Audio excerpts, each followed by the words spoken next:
continuando a nossa leitura de Código de Processo Civil, da modificação de competência. Artigo 54. A competência relativa poderá modificar-se pela conexão ou pela continência, observado o disposto nesta seção.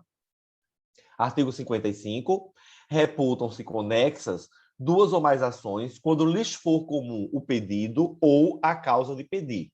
Então, conexão, pedido, mais causa de pedir. Em que pese o nosso legislador ter trazido a conjunção alternativa ou é assente na doutrina e jurisprudência nacionais que a conexão ela precisa ter identidade do pedido e da causa de pedir. Não é só um ou outro, ok? Então, o ideal era que a redação fosse reputam-se conexas, duas ou mais ações, quando lhe fores comum o pedido e a causa de pedir. Mas, numa provinha objetiva, vindo o ou, está correto, porque é a transcrição literal do artigo 55 do CPC. Parágrafo 1º. Os processos de ações conexas serão reunidos para decisão conjunta, salvo se um deles já houver sido sentenciado. Ok. Parágrafo 2º. Aplica-se o disposto no caput 1. A execução de título extrajudicial e a ação de conhecimento relativa ao mesmo ato jurídico. 2. As execuções fundadas no mesmo título executivo. Parágrafo 3º. Serão reunidos para julgamento conjunto os processos que possam gerar risco de prolação de decisões conflitantes ou contraditórias, caso decididos separadamente, mesmo sem conexão entre eles. Está falando de fase do conhecimento para justamente parágrafo 3º, evitar decisões conflitantes ou contraditórias, né? E aí temos uma assertiva que é 2013. Consoante jurisprudência uniforme do STJ, na hipótese de reconhecimento da continência entre ações civis públicas propostas na Justiça Estadual e na Justiça Federal, ambas as demandas devem ser reunidas nesta última, Justiça Federal. E aí, no revisaço, tem um comentário de que está correto. Trata-se de uma decisão do STJ e, nessa decisão, considera-se alguns requisitos para a reunião dessas ações. Primeiro, que um dos processos não tenha sido sentenciado, conforme súmula 132 do STJ. Segundo, competência absoluta do juízo para as demandas. 3, adequação procedimental. 4, conexão relevante entre as demandas a justificar tal reunião. Em relação a esse último requisito, o CPC inovou ao permitir a reunião para julgamento conjunto de processos que possam gerar risco de prolação de decisões conflitantes ou contraditórias, mesmo sem conexão, conforme o parágrafo 3º. Portanto, é possível que ocorra a reunião havendo ou não conexão entre as demandas, com o intuito de evitar sejam proferidas sentenças contraditórias ou conflitantes. A decisão do STJ foi assim, ó. Ainda sob o CPC de 73, tá? Conflito positivo de competência, ações civis públicas propostas pelo Ministério Público Federal e Estadual, consumidor, continência entre as ações. Possibilidade de provimentos jurisdicionais conflitantes, competência da Justiça Federal. 1. A presença do Ministério Público Federal, órgão da União, na relação jurídica processual como autor, faz competente a Justiça Federal para processo e julgamento da ação. Competência ratione persona. Consoante artigo 109, inciso 1 da Constituição. 2. Evidenciada a continência entre a ação civil pública ajuizada pelo Ministério Público Federal em relação a outra ação civil pública ajuizada na Justiça Estadual, impõe-se a reunião dos feitos no Juízo Federal. Conflito de competência 112 e 137 de São Paulo, julgado em novembro de 2010, publicado em dezembro de 2010.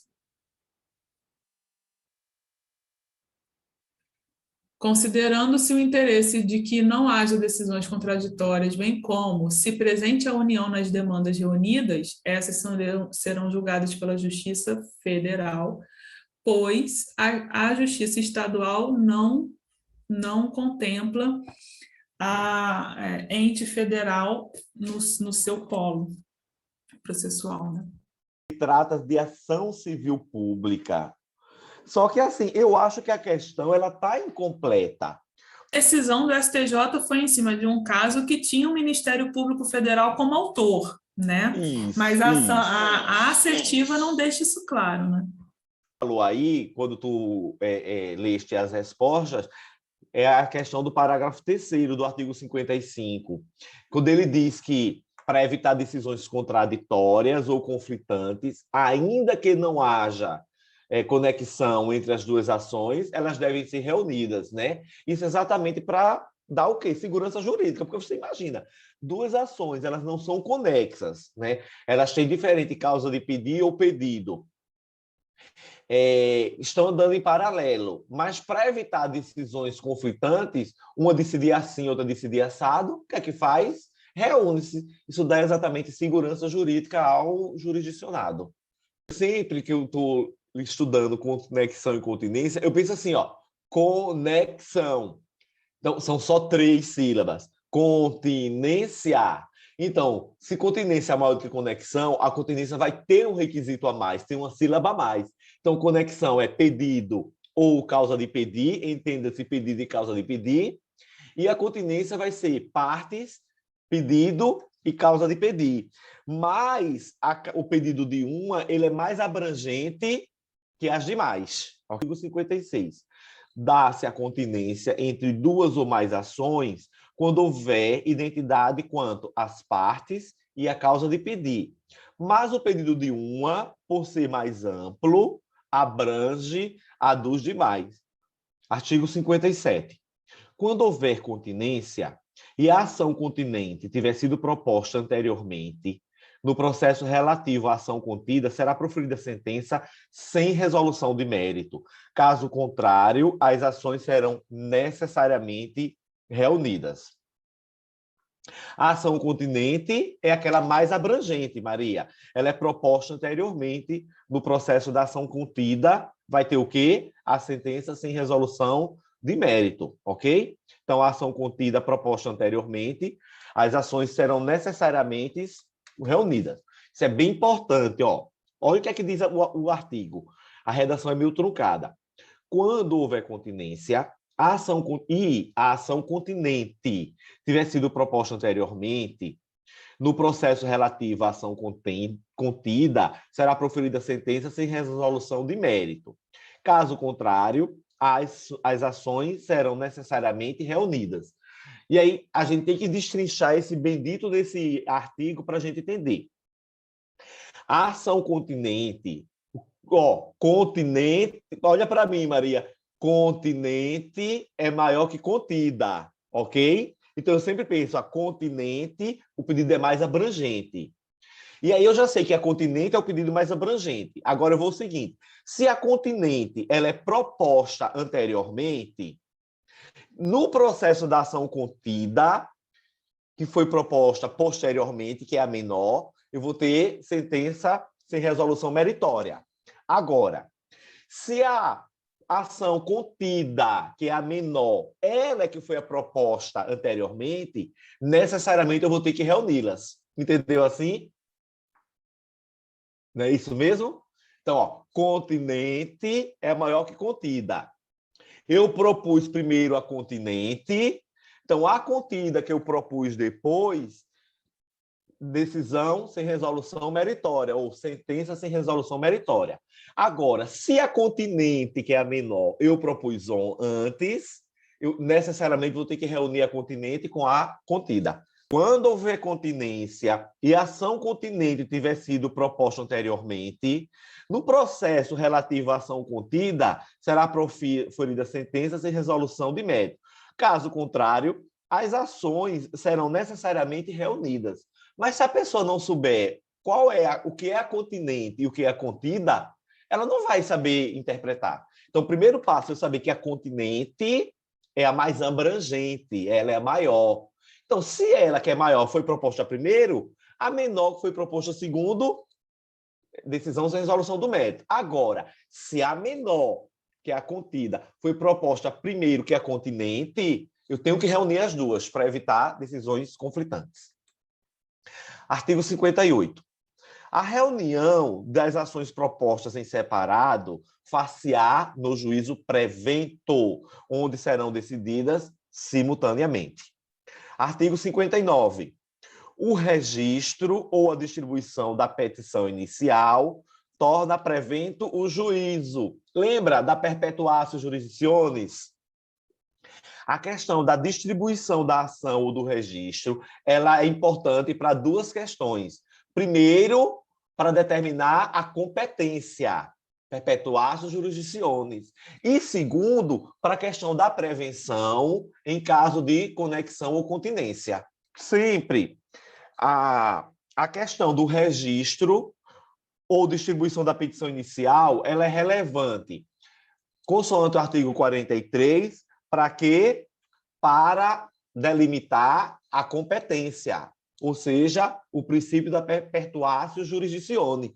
E essa mesma questão da distribuição da petição inicial ou do registro, ela é importantíssima na questão de qual juiz será o prevento em caso de conexão ou continência. Lembrando que registro quando não houver mais de uma vara e distribuição quando houver mais de uma vara. E salientando que hoje, em decorrência do PJE, é totalmente automático essa distribuição. Se houver apenas uma vara, né? Vara única não há que se falar. Se registrou nela. Se houver mais de uma vara, a partir do momento em que você ingressa com a petição inicial, ela já vai fazer a distribuição. Por isso que antigamente fazia sentido a gente diferenciar a data do protocolo e a data da distribuição ao registro, mas hoje é a mesma data, mas são passos diferentes, procedimentos diferentes dentro do mesmo processo. E olha uma questão interessante aqui, Maria. Ela era verdadeira até o advento do atual CPC, mas hoje ela é falsa, que ela diz assim, a citação válida torna prevento o juízo e, ainda quando ordenada por juiz incompetente, constitui o devedor em mora e interrompe a prescrição. A gente sabe que hoje não é mais a citação válida que torna o juízo prevento, é o registro, onde houver vara única, ou a distribuição da petição inicial, onde houver mais de uma vara, quem torna o juízo prevento. Mas a citação válida continua produzindo esses efeitos.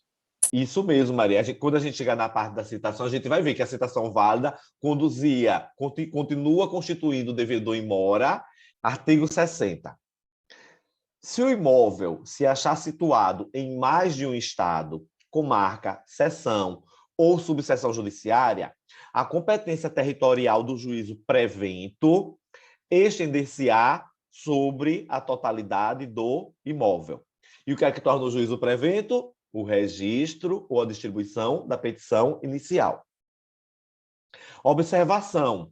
Na ação de direito real imobiliário de imóvel situado em 2 ou mais foros, o autor escolherá qualquer um deles, que seja o competente por prevenção, passando o juiz desse foro a atuar também relativamente à parte do imóvel que vai além de sua comarca ou seção judiciária. Isso acontece muito, Maria, em cidades contíguas.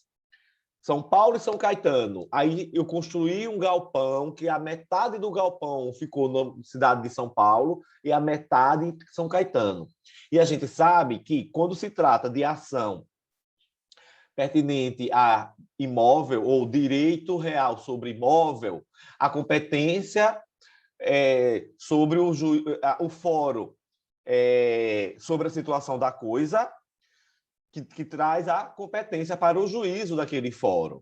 Mas se o imóvel ele está abrangendo mais de um estado, mais de uma comarca, mais de uma seção ou mais de uma subseção judiciária, Aí a competência vai ser por quê? Pela prevenção. E uma vez prevento, o juiz ele passa a ser competente pela totalidade territorial do imóvel. Artigo 61. A ação acessória será proposta no juízo competente para a ação principal. Aí partimos daquela premissa. O acessório segue o principal. Essa é a regra. Artigo 62. A competência determinada em razão da matéria, da pessoa ou da função é inderrogável por convenção das partes. Isso é óbvio, porque trata-se de competências absolutas em razão da matéria, pessoa e função, ok? Artigo 63. As partes podem modificar a competência em razão do valor e do território, elegendo foro onde será proposta a ação oriunda dos direitos e obrigações. Também isso aqui é tranquilo, porque valor e território induzem competências relativas. Se é relativa, pode haver a modificação pela eleição de foro das partes. E se é relativa, deve ser alegada ou na petição inicial ou na defesa, na primeira oportunidade que as partes se manifestarem. E se não houver a manifestação, prorroga-se a competência. Por quê? Porque não há problema em ser modificada. Já a 62, que traz competências absolutas, não. Pode ser alegado em qualquer momento, por qualquer pessoa, inclusive de ofício, porque são normas de ordem pública. Isso. Perfeito. Parágrafo 1º. A eleição de foro só produz efeito quando constar de instrumento escrito e aludir expressamente a determinado negócio jurídico. Parágrafo 2º.